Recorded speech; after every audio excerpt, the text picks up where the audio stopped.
Damos inicio a nuestro conversatorio, presentamos nuevamente a nuestros panelistas. Tenemos a Andrés Quintero, quien es productor y director de sonido, a Carlos Enrique Londoño, que es productor de Choibá y cofundador, realizador de proyectos ambientales en Canoa Films. Tenemos a Leonardo Salinas, que es biólogo, instructor de apnea, de Uconos Diving. Y tenemos a Dalia Barragán, que es PhD, bióloga marina, experta en mamíferos marinos. Entonces, mil gracias por estar aquí el día de hoy.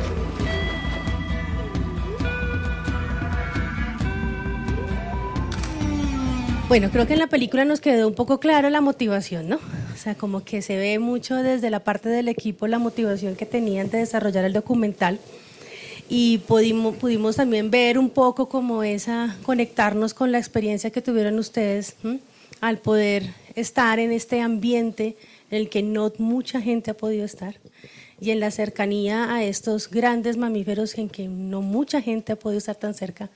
Entonces la primera pregunta va es a eso, como esa motivación, esa experiencia hoy en día, ¿cómo la ven? ¿Qué nos trae eso a este presente de esta experiencia de haber hecho este documental y esa motivación que los llevó a eso? ¿Por qué? ¿De dónde nace?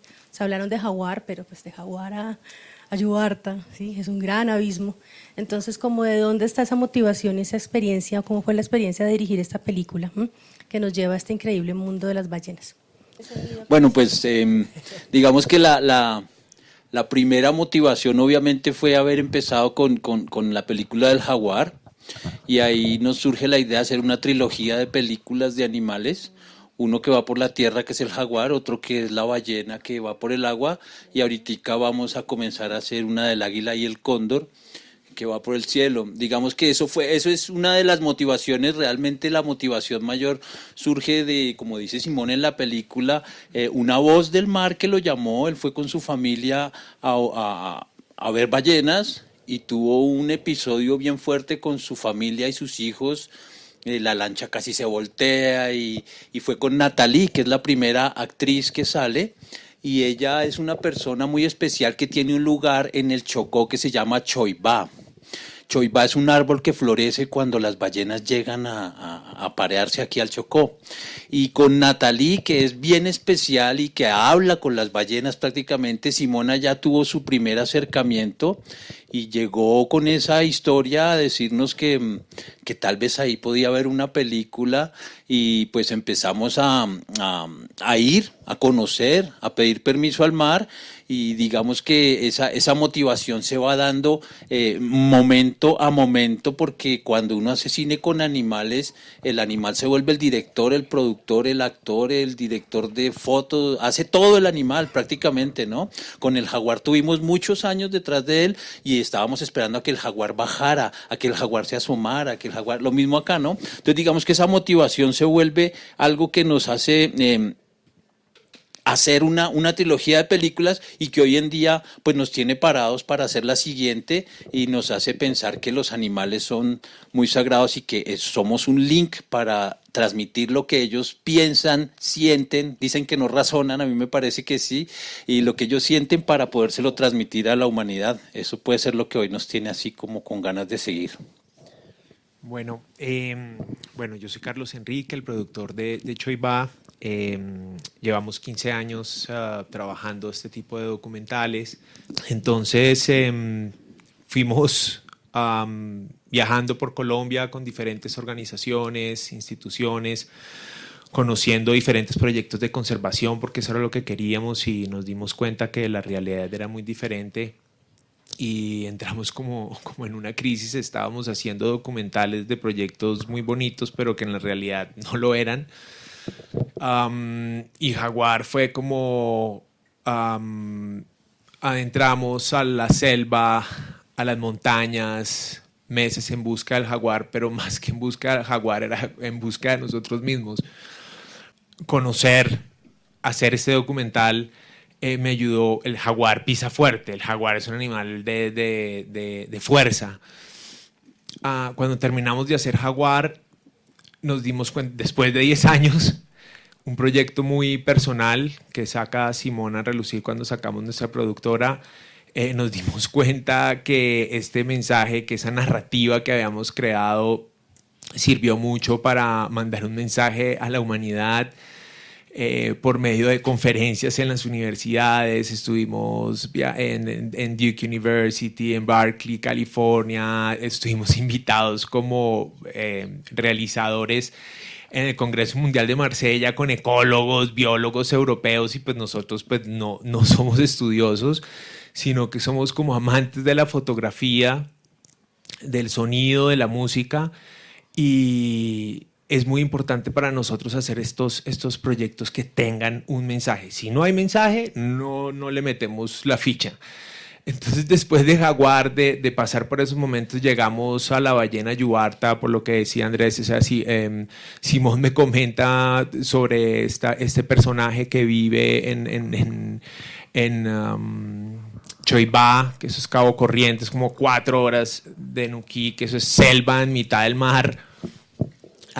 Y es una historia muy interesante porque ella desde joven llega de afuera, desde joven la conoce un embera y se queda en ese territorio muchos años, arma su casa con choibá, con la madera, que es un árbol nativo, y tiene telepatía con las ballenas, nada con las ballenas, sabe cuándo llegan, y ahí dijimos como que, oye, eso es una historia, necesitamos hacer una película de eso, de ese personaje.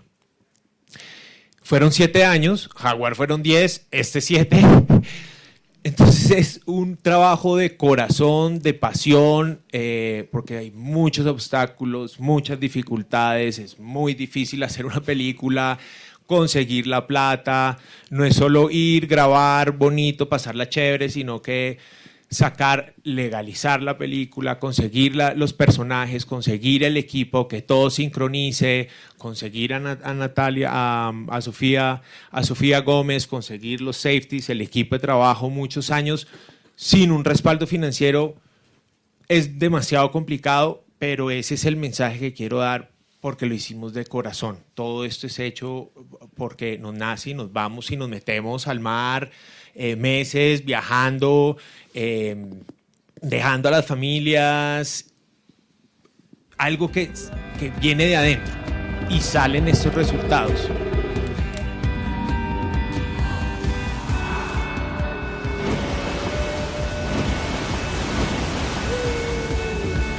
Inicialmente habíamos pensado esta pregunta alrededor de la apnea en este tipo de producciones, pero luego pensaba que quizá para algunas personas acá la apnea es algo novedoso. Entonces, de pronto, si nos puedes contar un poco sobre la apnea y qué es esta capacidad que de alguna forma también nos vincula como humanos con las ballenas Yubarta y también el lugar de la apnea en esta producción. Mil gracias. Bien, entonces, buenas noches a todos. Muchas gracias por estar acá. Gracias, Sofi, por invitarme y gracias a los artistas de esta producción que es muy inspiradora. La apnea, pues, es la capacidad que tenemos de contener la respiración en su definición más precisa, más escueta y quizás técnica. Incluso se puede extender a la capacidad que tenemos de contener la respiración y mantenernos debajo del agua durante un determinado periodo de tiempo. Es sorprendente que esa definición tan sencilla, después cuando la empiezas a practicar, se te empieza a transformar en un universo completo de emociones, de sensaciones y de transformaciones que van a ocurrir en tu vida, y puedo mirar aquí a varios de los que están presentes. Con lo cual, nosotros mismos empezamos personalmente cada uno a construir la definición de lo que representa para él la apnea y de lo que finalmente se vuelve la apnea. Encontramos pues un paralelismo con los cetáceos marinos y con los mamíferos marinos que compartimos por ontogenia, por evolución, una adaptación a contener la respiración que tiene muchos puntos en común. Todos pues respiramos aire, tenemos pulmones y cuando contenemos la respiración ocurren una serie de transformaciones instantáneas en la fisiología de cada uno de estos personajes, con algunas variaciones por supuesto, que nos permiten mantenernos vivos por más tiempo aún sin estar respirando. Recuerden que usamos el oxígeno principalmente para producir energía en forma de ATP, pero cuando dejamos de respirar, podemos seguir produciendo energía por un corto periodo de tiempo para los humanos, pero por un larguísimo periodo de tiempo para otros mamíferos, con unas adaptaciones fantásticas. Y este acto de no respirar, pues necesariamente nos conduce a desvelar la importancia de respirar. Y a sentirnos maravillados de respirar. Cada respiración se vuelve en adelante mucho más consciente y mucho más valorada, también porque queremos mejorar nuestra respiración para poder dejar de respirar por más tiempo cuando hacemos apnea. Y trascendemos como de una parte muy, muy física y muy, digamos, de un entrenamiento normal de algún otro deporte, a tener unas emociones que difícilmente se pueden como explicar en palabras en un auditorio pues menos íntimo de lo que uno pensaría y con un poco de vergüenza, pero sí, entramos en unidad con el océano, en unidad con el cosmos, con el aire, con los elementos y por supuesto con las ballenas. Los que pues en alguna vez tuvimos la suerte de ver las ballenas bajo el agua, eso es una cosa irrepetible, indescriptible. Y si por algún azar además tuviste la suerte de mirarte en los ojos de una ballena y que una ballena te mirara a los ojos, no vuelves a pensar y a vivir igual. Y creo que esta película retrata muy bien la emoción del encuentro con las ballenas. Eso queda muy bien retratado ahí, cómo esos seres, cuando tú haces apnea y ellos hacen apnea y estás en un medio tan maravilloso como el océano, pues te transforma bastante la vida. Uno se emociona mucho con estas cosas que claramente son más pasionales que profesionales. Lo hacemos con mucho profesionalismo, pero son pasionales totalmente. Vale, gracias. Muy interesante lo de la apnea y esa conexión, pero entonces ahora vamos a hablar de las otras protagonistas, ¿cierto? Pudimos ver pues a Andrés, a Carlos, a Simón en la película, pero también vimos las estrellas de los mamíferos marinos que son las ballenas. Entonces Dalia, ella, como les mencionó, bióloga marina, experta en mamíferos. Dalia, la pregunta para ti va más en torno, ¿sí?, a estos cetáceos, grandes cetáceos, de bueno, este tipo de producciones, este tipo de imágenes y de conexión que pudimos tener hoy los presentes con la película, de poder de pronto acercarnos un poquito más, ¿sí?, a conocer, no sé, ¿cuántos de ustedes han podido ver las ballenas en vivo? Yo no he tenido esa oportunidad aún, ¿sí? Entonces, poder conectarnos un poco, pero siempre está el detrás de, ¿no? ¿Qué pasa con esos animales? ¿Hacia dónde podemos llevar ese tipo de experiencias en lo que realmente nos preocupa, que es su protección, su conservación, ¿sí?, el futuro, ¿cierto?, en términos de la fauna oceánica, qué tan amenazada está. Entonces, de tu experiencia, ¿cómo ves esto? ¿Cómo ves este tipo de producciones y cómo ves a ellas siendo parte de este tipo de iniciativas y de experiencias? Bueno, hola a todos y todas, buenas noches.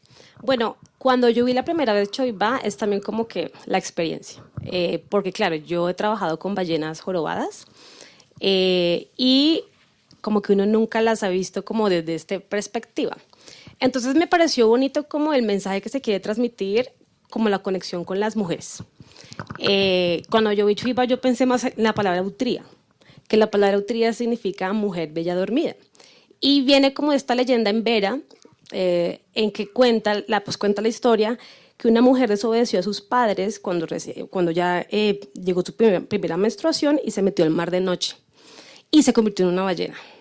Entonces, la historia cuenta que ella va hasta la Antártida, pero siempre retorna a su lugar de origen, pues para tener a sus crías, o sea, a su lugar de origen, y que creo que de alguna manera la película retrata eso me parece muy lindo, porque nos da un protagonismo a las mujeres, y no es como fortuito, porque en investigación con ballenas jorobadas, pues aquí en Colombia en particular somos muchas mujeres. Lilian Flores, por ejemplo, que es un referente de Fundación Yubarta. Aquí está Carlos Vallejo, que es director de la Fundación Ariane Ocean Community Conservation, yo soy investigadora de ahí. Noelia Farías, que acaba de llegar de hecho de Antártica, estuvo y es egresada de la Javeriana. Entonces, esa conexión me pareció linda. Y hay muchas más mujeres, Natalia Botero, Emma Cuáticos, Isabel Ávila. Entonces, esa conexión es muy linda, que me parece chévere que se muestre, pero también como desde la perspectiva de espectador de una película. Porque si bien el mensaje es profundo y es inspirador, lo que tú decías de ver una ballena a los ojos, realmente la funcionalidad de los ojos en las ballenas no es tan clara. Ellas son más acústicas realmente y se mueven con la lengua. Ellas detectan diferencias de salinidad y así van migrando, literal. También hay una preocupación por tipo de actividades como el turismo, en el que hay un gran acercamiento a las ballenas. Entonces, sí, es importante como hacer un disclaimer de que, digamos, aunque el mensaje aquí es inspirador, acercarse a una ballena, pues, digamos, las regulaciones no lo permiten. El Ministerio de Ambiente recomienda no hacerlo, pero ahorita en diciembre, hace el diciembre de 2024, Codechocó, que es la Autoridad Ambiental Regional del Chocó, sacó una resolución, la 841, en que indica que no se permite nadar con ballenas. Entonces, como pensar, esta película te logra conectar con la ballena, pero tú cómo logras conectar de pronto sin estar tan cerca.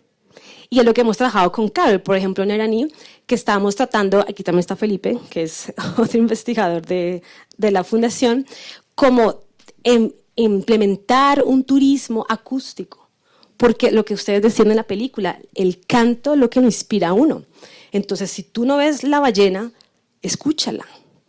Por ejemplo, Javier Oña, que es un investigador en Ecuador con el que colaboramos al respecto, él hizo un ejercicio de investigación y lo publicó hace no mucho, donde, claro, haciendo el ejercicio de avistamiento, no veían la ballena, la resolución, por ejemplo, es muy clara de guardar la distancia, tienes que estar a 100 metros para observarla, pero la gente la quiere ver cerca. Entonces, cuando no la puedes ver, entonces dice, Javier, bueno, escúchala. Y esa conexión es impresionante. Además que es muy chistoso porque son los machos los que cantan. Sobre todo creo que la conexión más con las mujeres porque las ballenas, los machos cantan es para... chicas, seamos como las ballenas, o sea, hagámonos desear. Entonces, los machos, esos comportamientos que vimos en la película del aleteo, de la alerta pectoral, de los coletazos, de estos bufidos, eso que son fuertes las respiraciones, son comportamientos agonísticos que vemos acá porque es una reproductiva. ¿Pero por qué lo hacen? Son los machos que compiten por la hembra. Antes la hembra está ahí, tú ves un grupo competitivo de 8 machos, 10 ahí, cascándose literal, y listo, ganó uno. Pero la hembra le dice, no, señor, cante a ver, ¿qué tiene para ofrecer?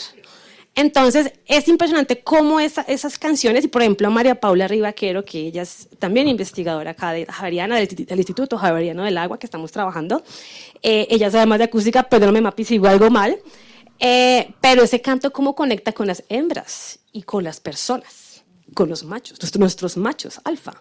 Entonces, esa es como una conexión muy linda, pero siempre es como, el mensaje es como respetemos el espacio. ¿Nunca vieron Los Simpson cuando los delfines salen aquí?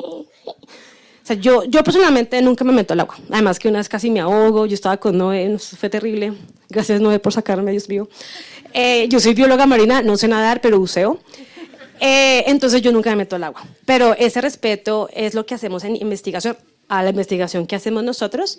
Entonces eso es como que el mensaje que yo quiero que también quede en la cabeza, que la experiencia es muy linda al tenerla cerca, sí, pero respetemos su espacio y escuchemos.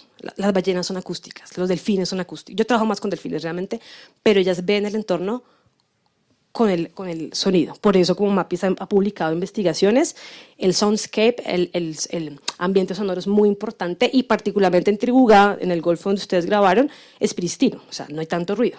Conservemos ese ruido y la importancia de pronto de no hacer ese puerto. Bueno, gracias. No, una de las cosas era que, por ejemplo, cuando nos acercábamos a las ballenas, como todo es acústico para ellas, nunca lo hicimos con los botes cerca, ni tampoco con los tanques de oxígeno, porque eso crea, pues siempre todo eso fue, por eso teníamos la apnea, Sofía, que es una nadadora impresionante, Simón se entrenó muy bien para poder nadar, teníamos a Manuel, el otro de Buconos, teníamos 4, pero nunca... Y siempre pidiendo mucho respeto y permiso a las ballenas y al territorio, porque estábamos con Fundación Yubarta también, que ellos pues sí tenían como permiso de acercar, pues por todo el trabajo pues, de investigación. pero siempre fuimos como muy cautelosos y con mucho respeto. Producción siempre se quedaba atrás, no es que, ay, vámonos todos a ver las ballenas y a grabar, no, siempre era como muy poquita gente, Sofía, el safety, una cámara, viajamos muy pocos por respeto, por lo que tú estabas diciendo. Y que aprende uno de pedir permiso a los territorios. A mí me han pasado muchos cacharros viajando, que uno llega al mar, uno llega a la montaña o llega a cualquier lugar, y si uno no pide un permiso cuando uno llega a un lugar así tan sagrado como las ballenas, siempre le pasa a uno algo. A mí me pasaron muchas cosas y eso lo fui como aprendiendo.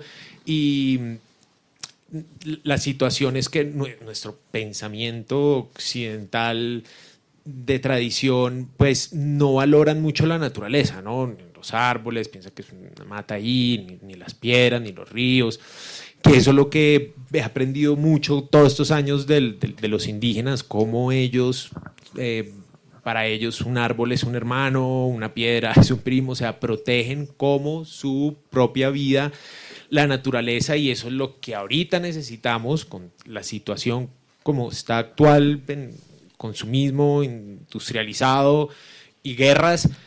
Necesitamos ese pensamiento ancestral para volver al origen, para volver a nuestra raíz, y eso es lo que hace estas películas, no solo verlas sino hacerlas también, sensibilizarse. Bueno, pues en general yo creo que cuando nos aventuramos a hacer este tipo de cine, pues sí, lo que uno siente es que uno es parte de la naturaleza, ¿no? Que la naturaleza no está afuera, sino que uno mismo es naturaleza y empieza a cuidarla porque se empieza a cuidar uno mismo también, ¿no? Eso que dices de cuidar el respeto y la distancia a las ballenas. Cuando estábamos sin una lancha de la Fundación Yubarta no podíamos acercarnos a 200 metros, pero tener una banderita roja en la lancha era una maravilla, porque uno se podía acercar hasta muy cerquita, ¿no? Pero eso era solo con la Fundación Yubarta y solo lo hicimos unas veces, y ya cuando nos metíamos era con un respeto increíble, pero sí toca estar muy pendientes de eso, de cuidarlas. Y ya puntualmente, pues cada animal con el que hacemos una película, yo también estoy haciendo unos cortometrajes con una vaca, con una gallina, bueno, estamos ahí haciendo más cosas con animales, pero digamos que el jaguar a mí me enseñó a ser impecable, la impecabilidad cuando tú haces alguna producción y a no dejar tanta huella. El jaguar es muy, muy, muy sigiloso, se esconde mucho. Nosotros después de 8 años de estar haciendo la película teníamos entrevistados a todos los taitas de Colombia y no teníamos ni una sola imagen del jaguar, ¿no? Entonces eso nos está dando un poco de susto. Ya lo último se dejó ver, pero es esa forma de no dejar tanta huella y de ser un poco sigiloso y de cuidar hablar de sus proyectos y de sus cosas tanto. Eso me enseñó el jaguar. Y la ballena pues me enseñó algo muy bello y tiene que ver con lo que aprendimos también con Sofía. Sofía pues nos daba ya un poco de cómo se hace la apnea, sobre todo más con los camarógrafos, tienen que hacer esto, bajar, respirar. Y esa forma de estar consciente de la respiración fue lo que más me enseñó la ballena.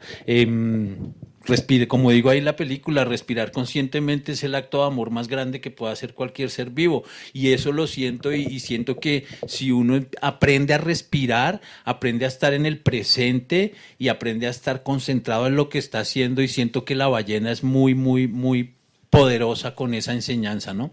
Y lo que más me gusta es poder tener una cámara, un micrófono y ser ese link y contar esas cositas que uno aprende del animal, que de pronto la gente las sabe, pero ya cuando lo ve en la película y ve la huella del jaguar y ve el ojo de la ballena y ve la ballena respirando y ve haciendo todo esto, pues alcanza a entender que realmente lo que queremos con estas películas es ser un link entre la enseñanza de los animales y la humanidad. Y sacar esas imágenes, por ejemplo, de Sofía con la ballena, eso es muy, muy difícil. Estuvo muy cerca. Y eso se logró porque tuvimos respeto como grupo ante las ballenas, ante el territorio. Porque ese es el plano de la película, que ya está y con sol y todo, o sea, ballena y sol, Y eso fue pues trabajo en equipo y se logró por respeto. Eso es otra cosa, tocaba acercarnos mucho porque las aguas en el Pacífico no son tan cristalinas, ¿no? Tienen mucho sedimento, entonces tocaba acercarnos, a 100 metros no íbamos a ver nada de la ballena, si tuviéramos un zoom tremendo y pudiéramos coger el ojo no se iba a ver nada, entonces también tocaba por el lugar donde grabamos acercarnos un poco más de lo que deberíamos. Bien, a mí esta pregunta pues me ronda la cabeza y me la rompe durísimo. Una pequeña aclaración.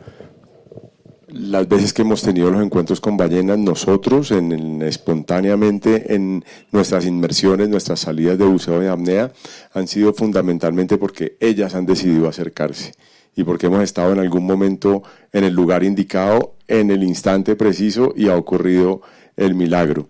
La presión desde los botes, comparto contigo, es una cosa que puede ser muy abrumadora, al igual que lo es el de las grandes embarcaciones que atraviesan los océanos y que más o menos dejan sin espacio a las ballenas. Y claro, el tráfico de embarcaciones, más los puertos militares, más el proyecto de puerto de Tribugá y la base de Gorgona y etcétera, pues plantean bastantes cuestiones a las cuales pues nosotros como colombianos y como ¿qué será? Con ciudadanos de las ballenas, ¿no? Porque si nacen acá, con ciudadanos de las ballenas, todos somos colombianos, la gran mayoría de las que vienen acá pues han sido hechas y nacidas en Colombia. Deberíamos eventualmente también ser un poco más activos en nuestras expresiones frente a esas situaciones. Y pues ya como reflexión para terminar, es muy importante, si bien mi carrera y mi formación en la ciencia no es lo que promulga, que busquemos en cada uno de nosotros algo a lo cual le podamos atribuir un valor sagrado. Porque hoy día el valor sagrado no es fácilmente reconocible y es muy fácilmente corruptible. Así que si encontramos algo sobre lo cual no negociamos o no transamos y simplemente aceptamos que merece también su espacio independientemente de nosotros, pues estamos empezando a articularnos, llegamos de últimos a esta carrera evolutiva y nos ha costado muchísimo articularnos como especie dentro de los sistemas vivos del planeta y esa es nuestra tarea como especie si queremos seguir aquí. Bueno, yo tuve que preguntar porque había olvidado cuál era la pregunta, pero bueno, retos y aprendizajes. Yo lo voy a responder más como desde mi visión científica. Claro, porque uno a veces se limita a publicar un paper, que es un artículo científico, y uno no hace esto. Y creo que por lo menos particularmente para nosotros la importancia de hacer divulgación es clave. ¿Y por qué lo digo? Porque en Colombia, pues todo el mundo ve National Geographic o Discovery Channel, todo el mundo quiere estudiar ballenas o delfines, pero realmente los que trabajamos con mamíferos marinos en Colombia somos muy pocas personas. Y hay mucho por hacer, y yo sé, no hay recursos, es difícil, pero siento que este tipo de producciones o productos ayudan a inspirar a nuevas generaciones. Yo, por ejemplo, traje a mi sobrina Mariana, que está allá. Hola, Mariana. Para que se motiven, porque en Colombia hay un vacío de información impresionante sobre, o sea, por ejemplo, de ballenas. Me pareció también muy bonita la analogía que hacen cuando van al Faro del Fin del Mundo en Ushuaia. Pero, por ejemplo, estamos trabajando con María Paula en un proyecto de fotoidentificación y estamos encontrando que si bien en Ushuaia, en el canal del Beagle, aparentemente las jorobadas se están recuperando. O sea, hubo una caza fuerte, se hizo una moratoria, se están recuperando y estamos viendo ballenas donde se suponía no estaban. En el Caribe colombiano estamos viendo jorobadas. En el canal del Beagle pasa eso. Pero hemos trabajado también con otra mujer maravillosa, con Mar Palanca, que es de la empresa ecoturística Madre Agua, que es una empresa también que usa su plataforma turística para hacer investigación. Y tenemos un catálogo de colas de ballena jorobada que las identificamos a nivel de individuo y estamos comparando con el catálogo del canal del Beagle y nos muestra no muestra un match, como una coincidencia. Entonces, claro, las jorobadas, y también lo que estamos encontrando es que las jorobadas, al menos las de Bahía Solano, no se están quedando. Las madres con crías seguramente están en Utría, seguramente están en Coquí, en Tribugá, pero Bahía es una zona de tránsito, ¿por qué? Y Colombia es súper importante, pero digamos no hay nada publicado al respecto. Las ballenas que nacen en Colombia son el stock G. En la Antártica tenemos 7 stocks o 7 poblaciones. El stock G son las que se alimentan al occidente de la península antártica, pero hay unas que les da jartera bajar hasta por allá, porque son 10.000 kilómetros, y se bajan al estrecho de Magallanes, eso queda en Chile. Y entonces estas del estrecho de Magallanes están subiendo incluso hasta Nicaragua.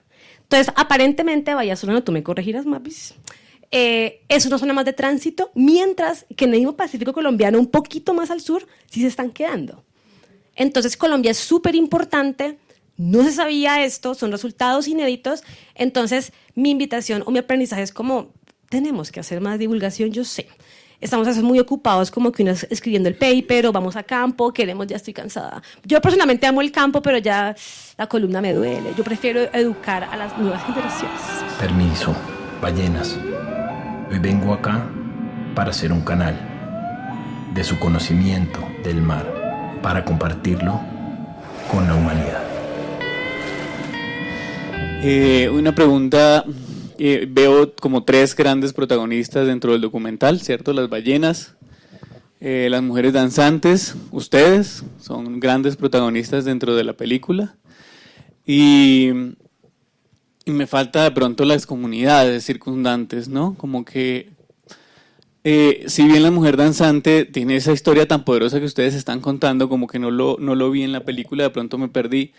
Pero no sentí esa historia de ella, estaba mucho más en el plano metafórico, incluso antropomorfizando un poquito las ballenas, aunque yo empaticé más con las ballenas que con ellas, y no siento como, no sé, esos aprendizajes, por ejemplo, que ustedes mencionan cuando señalan las escenas que describen las ballenas, cuentan un poco qué es lo que están haciendo, qué es lo que estamos viendo, qué es lo que tienen en las aletas. Si fueron adquiridos precisamente durante el proceso, un poco de ese acercamiento del trabajo con la fundación, creo que no lo veo mucho dentro de la película, quizá por el tono que quieren darle, que es más poético que informativo, aunque hay momentos informativos. No sé cómo fue ese trabajo con las comunidades, precisamente para entrar, para pedir permiso, para poder llegar allá. No sé si ustedes llegaron y se metieron al agua o hubo un entrenamiento previo con esas comunidades. Yo sé que lo han mencionado un poco, pero quisiera que nos hablaran de pronto un poquito más de eso, porque siento que ese protagonista es súper importante en la conservación, en el mensaje, en el trabajo con las ballenas seguramente, que son las comunidades que están allí, que pueden ayudar a preservarlas, que pueden ayudar a acercarse a ellas, que pueden y son tal vez quienes mejor entienden y deben entender la relación con ellas para que protejan su territorio y demás. Lo extrañé en el documental. Entonces no sé si quisieran de pronto contarnos un poco más al respecto. Bueno, pues digamos que venimos de una película que se llama Jaguar, Voz de un Territorio, donde las comunidades fueron el 90%, era al revés de esta, ¿no? Donde hablamos con todos los taitas, todos los indígenas, todos los campesinos del lugar, y ellos nos dieron mucha luz sobre esa película.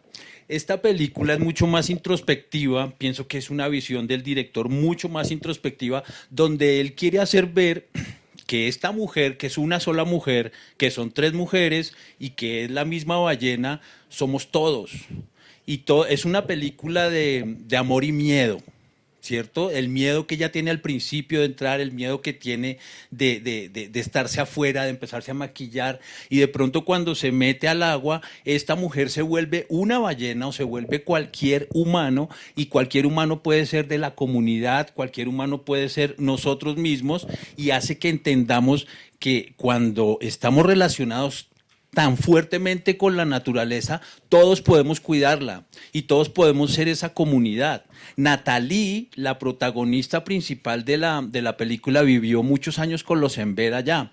Y ella, cuando llegamos, nos empezó a hablar de eso y yo le noté a Simón que él no quería irse por ese lado, porque ella empezó a darnos como, mire, aquí la comunidad, y él dijo, espere, esto es una cosa más personal, está inspirado en Khalil Gibran, o sea, ese libro es increíble, y ese libro también habla de que todos podemos ser cualquier ser humano y todos podemos ser cualquier animal, más o menos, ¿cierto? Entonces, llegar a hablar de las comunidades en esta película, en la narrativa, no es tan visible, pero digamos que en lo profundo, cualquier persona puede encargarse de cuidar una ballena, cualquier persona puede encargarse de redimirse y de salir de ese miedo que tiene enfrentándose al ojo de una ballena o saliendo a cuidar la naturaleza.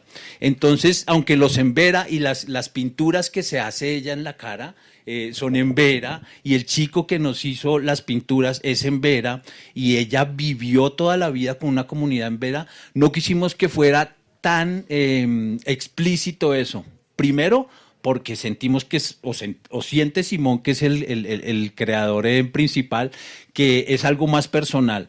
Y segundo, porque, como te digo, venimos de una película donde las comunidades lo fueron todo, ¿sí? En esa primera película hay los 5 últimos minutos, antes de eso, la gente nos preguntaba, ¿dónde está el making of de su película? Y nosotros dijimos, no hicimos making of. ¿Qué es esto? Llevamos 10 años detrás de Jaguar y no hicimos making of. Y cogimos nuestros celulares y en los últimos 5 minutos del Jaguar hablamos nosotros. En esta película hicimos que el making of fuera parte total de la película. Y entonces queremos salirnos de allá y queremos una parte introspectiva y queremos hacer que las comunidades entiendan y que nosotros entendamos que podemos ser parte de cualquier comunidad y que podemos ayudar tanto como los biólogos, podemos ayudar tanto como los cineastas o tanto como los indígenas a cuidar la naturaleza. Igual yo quisiera hacer como también una observación frente a tu comentario, porque también es muy cierto que desde la ciencia a veces está como, o uno a veces omite a la gente local, y digamos desde Eraní sabemos que pues no, o sea, sin el personal local es imposible trabajar. O sea, yo me siento siempre como, no sé cómo decir la palabra, pero como turista, porque yo soy de Bogotá. Entonces, por ejemplo, iniciativas como la que tenemos en Eraní, de hacer un intercambio de saberes con gente local. O sea, los pescadores conocen muy bien el territorio, conocen los especímenes, y ellos nos lo transmiten, y nosotros les transmitimos como investigadores cómo tomar el dato, cómo monitorearlos, y ayudarlos a como que entre todos nos empoderamos el territorio, pero para que ellos hagan gobernanza y hagan investigación y sean científicos comunitarios es un reto que por lo menos desde la visión de Eraní lo hemos intentado lograr, y generamos investigación, porque personalmente eso empezó en la pandemia, no pudimos ir al territorio, nos juntamos Noé, Carol y yo, llamamos a la gente como quién se anima, 3 dijeron nosotros, listo, hablamos por teléfono explicándoles cómo se anota el dato, no sé qué, y ya hemos generado datos. Y entonces también lo chévere es que, bueno, yo trabajo más con delfines, las ballenas son hermosas, pero estudiamos delfines, y ellos han aportado muchísimo con datos sobre pequeños cetáceos en el Golfo de Tribugá, y son científicos locales. Entonces, como también transmitirle eso a los jóvenes investigadores, porque uno no es todopoderoso, ni porque tú tengas acá miles de artículos científicos y estés en la capital, uno en el territorio no es nadie sin la gente local. Y eso, digamos que en investigación hay que tenerlo muy claro, y las nuevas generaciones y todos lo tenemos que tener muy claro, porque pues yo en medio de la lancha, no nos pasó una vez que estábamos en la lancha y nos varamos, y ahí pobre Roger ahí, nuestro papá en campo. Entonces, si él no hubiera estado ahí, ¿qué hubiera sido de nosotras, por ejemplo? Entonces, ese comentario me parece muy al lugar, también para el tema de investigación, para que no sea como un colonialismo científico. O sea, siempre es como un trabajo en equipo, y la gente local tiene mucho conocimiento que es muy valioso para hacer investigación. Ese pensamiento nos hace a nosotros también viajar con muy poca gente. El crew de nosotros somos 3, 4, máximo 5, y en el lugar conseguimos el asistente, el de la lancha, y le damos también trabajo a la gente de la comunidad, y ellos se meten con la película, ellos están esperando a que la película salga, quieren, entonces eso también es válido lo que estás diciendo, porque uno, sin la gente, sin los lugareños, pucho, uno muere allá. Sin las lanchas, ¿quién nos abría los cocos así de rápido? ¿Uno cuánto se demora abriendo un coco? De manera, tum, una panelita, coco, y era una delicia. Entonces, es importantísimo estar con ellos ahí. Mi pregunta tiene más que ver con el aspecto auditivo de la película, porque creo que la película balancea muy bien los sentidos primarios de las dos especies que busca reunir y comunicar, ¿no? Visualmente es impresionante, pero el sonido también es muy, muy especial, y me impresionó la riqueza de la música.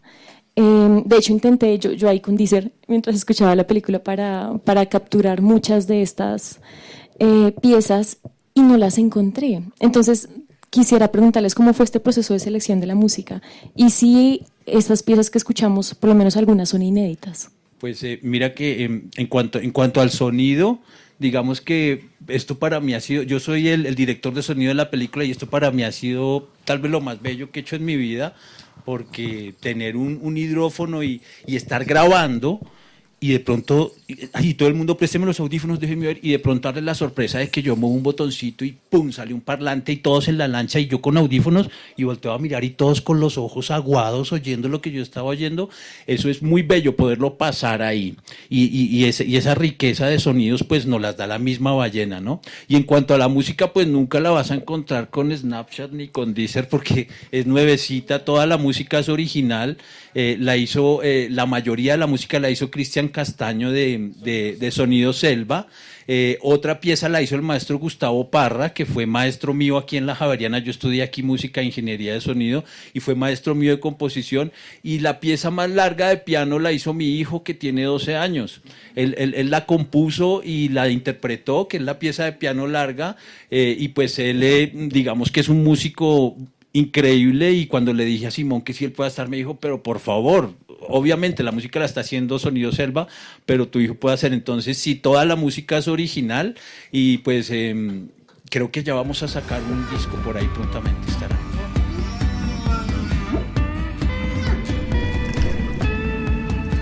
Solamente como dato, por proceso de evolución, más bien fueron cuántos millones de años puede tener el proceso de evolución de estar en la tierra e ingresar al mar, y que nos hace pues muy afines el hecho de decir que tenemos sangre caliente como ellas, respiramos, inhalamos, exhalamos, exhalamos, y tenemos nuestros pulmones, nos hace muy afines.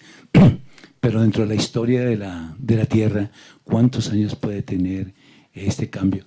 Y la segunda pregunta es, este diezmar de las ballenas por parte de los países que se dedicaron a la caza de la ballena, y que por acuerdo se logró luego que Japón, Noruega o Dinamarca, no sé, dejaran de cazar, pero después Japón dijo, no, yo estoy en mi derecho, y por conseguir unos litros de aceite de ballena o algo, pues sencillamente se van sobre la caza de las ballenas.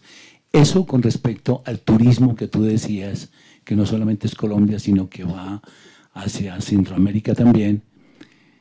¿Qué sería mejor, y la campaña en el mundo, de no matar una ballena y sí organizar un turismo tranquilo, un turismo que no las fastidie a ellas? Pero yo pienso que una ballena viva representa muchísimos millones de dólares, posiblemente, tener una ballena viva, y que se organizara el turismo. Precisamente en Colombia sabemos que por agosto, septiembre se da eso, pero ¿cómo pudiéramos que se tuviera la difusión de poder hacer un avistamiento ordenado que preserve a la especie y que nos cree la conciencia de que esos países que aún siguen diezmando la población, realmente se diera una campaña para eliminar realmente esa práctica nefasta? En Chocó la gente tiene las ballenas, pero a veces como que le tiene miedo, como que no sabemos ni qué especies tenemos, pero acá a la gente se le vende el turismo como la ballena saltando, la ballena al lado. Y claro, la gente vaya exigiendo eso. Entonces, lo que estamos trabajando, o Erani ha trabajado muy fuerte incluso con los chicos de 11 en su práctica del colegio, es como, llegan los turistas y le explican, como, bienvenidos a Nuquí, aquí es el paraíso de las ballenas, pero hay unas cuestiones que debemos respetar, hay unas distancias, lo mismo con el tema de la caza, porque claro, los humanos la embarramos en la historia y no aprendemos, porque el tema de la caza de ballenas, no sé si ustedes sabrán, pero realmente el que empezó muy fuerte fue España. Después de España fue en Estados Unidos, Nantucket, que son grandes balleneros. Eso empezó a crecer. Japón también hizo lo propio, Noruega, Islandia, tiene una gran historia de caza de ballenas, que cazaban porque en esa época no había electricidad, era el aceite lo más preciado. Pero ya en la Segunda Guerra, hubo la moratoria, Segunda Guerra Mundial, se acabó, pues claramente Estados Unidos ganó bombardeando Japón, y a Estados Unidos se le ocurrió la fabulosa idea como Japón está mal, le damos un par de buques, cacen ballenas, porque es comida. Y entonces es muy gracioso ver cómo Japón defiende eso como algo cultural y milenario, cuando realmente no, pues todo el mundo lo hacía, pero fue como una idea más de Estados Unidos, y ahora con la Comisión Ballenera es como que, uy, tenemos que desembarrarla. Siempre ha sido difícil entender, porque como yo le decía a mi hija que días, uno encuentra un fósil y entonces la ballena es pura masa. Tú cómo sabes el tema de la ancestría, pero por ontogenia se ha demostrado, por ejemplo, en el desarrollo ontogénico, aquí en el embrión desarrollan paticas y se reabsorben. Entonces ya con el tema evolutivo en 2007 fue que se encontró el fósil más reciente, el Pakicetus, fue en Pakistán, que se demostró con estudios de filogenética, evolutivos, de isotopía, bueno, muchas técnicas, que el ancestro terrestre aproximadamente hace 45 millones de años, pero era como un perro. Era un ungulado. Era como un perrito que básicamente en esa época todavía estaba Pangea, un poquito se estaba empezando a separar, y entonces como que el man vio, uy, hay mucha competencia aquí, todos se comen con todos aquí en la tierra, y empezó a mirar al mar. Como que, uy, aquí no hay nadie, vamos a explorar. Entonces Pakicetus era un poco torpe en el agua, pero a través de su evolución, claro, ya empezó a entrarse más al agua, luego vinieron más pasos evolutivos hace 45 millones de años. Luego vino el Basilosaurus, que el Basilosaurus era más con forma fusiforme, parecía más como una... Sí, y ya esa transición de que se llama telescopización, que empezó a migrar las narinas de la frente aquí a la cabeza. Pero digamos que su forma final, como ballena... y también otra cosa, las ballenas dentadas, que es también una charla y como, Dios mío... Las ballenas dentadas existieron, pero ya se extinguieron hace como 25 millones de años, porque claro, el ancestro era como un perro, por decirlo así, que tenía dientes, pero en el momento de la evolución, ellas empezaron a filtrar el agua para comer krill, porque krill o peces pequeños son más productivos, los engordan más, es más grasosito, mucho más. Entonces, las barbas aparecieron y ya las ballenas como ballenas quedaron solo con barbas. Por eso en español está mal decir ballena dentada. Sin embargo, los delfines, los cachalotes, sí siguieron con sus dientes y tuvieron otra historia evolutiva.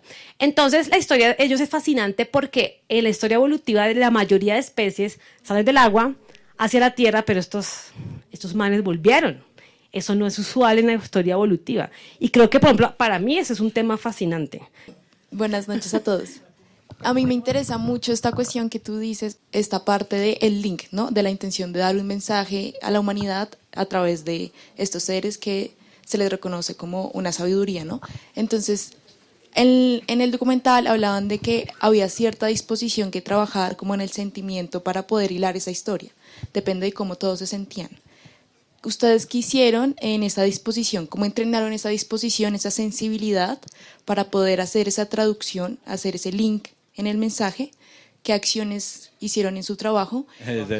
Bueno, pues digamos que una forma de ser el link, y lo que tú hablas me imagino es de esa escena donde Simón habla de que vamos a ordenarnos, vamos a ir a conocer el mar, vamos a ir a filmar esto, y que son emociones y toca expresarlas. Eso es lo que dice él exactamente ahí.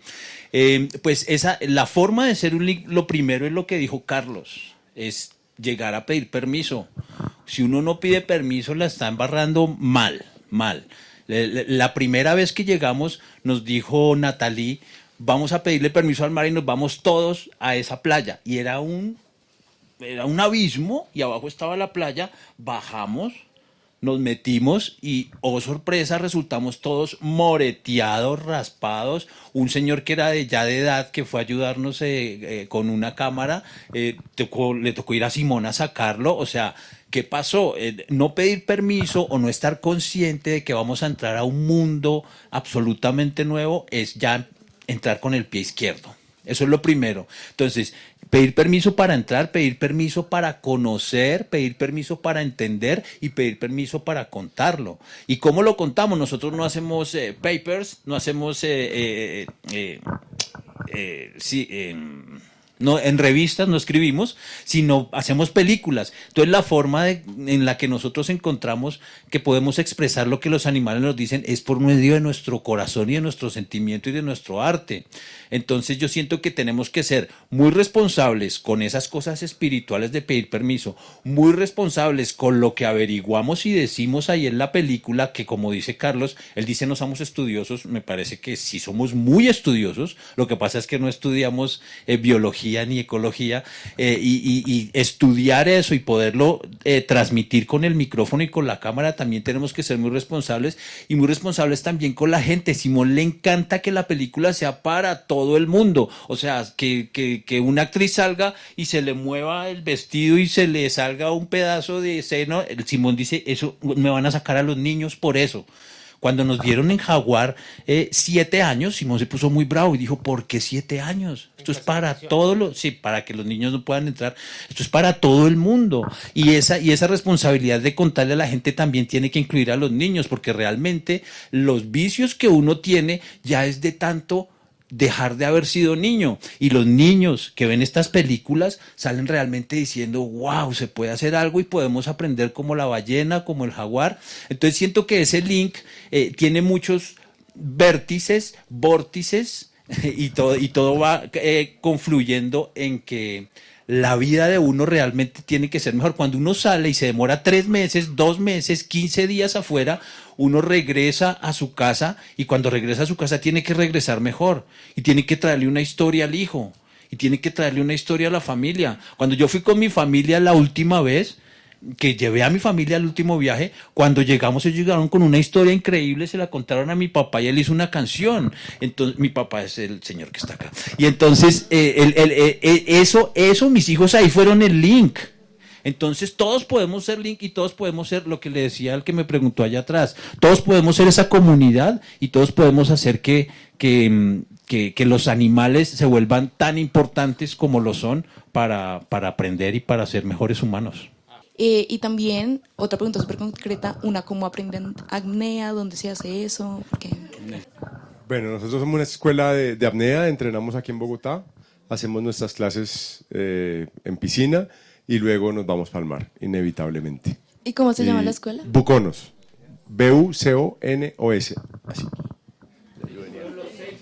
Y entonces, en un entrenamiento de apnea, hablamos con Simón y Simón nos invitó a apoyar la parte de seguridad en la piscina, en la salida, y Sofía también dijo que quería que nosotros acompañáramos la salida a Gorgona. Además que nosotros pues también habíamos tenido por muchos años el centro de buceo de nosotros, de buceo en apnea y tanque en Gorgona, y conocemos muy bien la isla. E hicimos pues un gran encuentro con Simón y todo el equipo de Simón en esta producción. En San Andrés también estamos ahora, ya no estamos en Gorgona, ahora entrenamos en profundidad, sobre todo en San Andrés, en la isla de San Andrés. Bienvenidos a los cursos de apnea de buceo con tanque, somos Buconos, nos encuentran en todas las redes y nos pueden hacer ahí todas las preguntas que quieran al respecto. Gracias.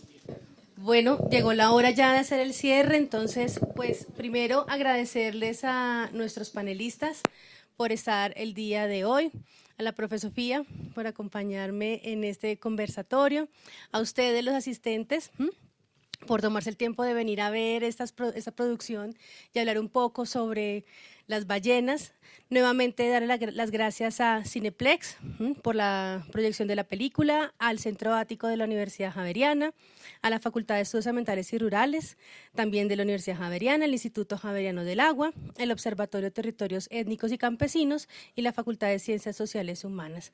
A todos ustedes muchas gracias por venir y pues esperamos podernos volver a ver en otros espacios, otros escenarios tan enriquecedores y tan importantes como es este. Muchas gracias y buenas noches.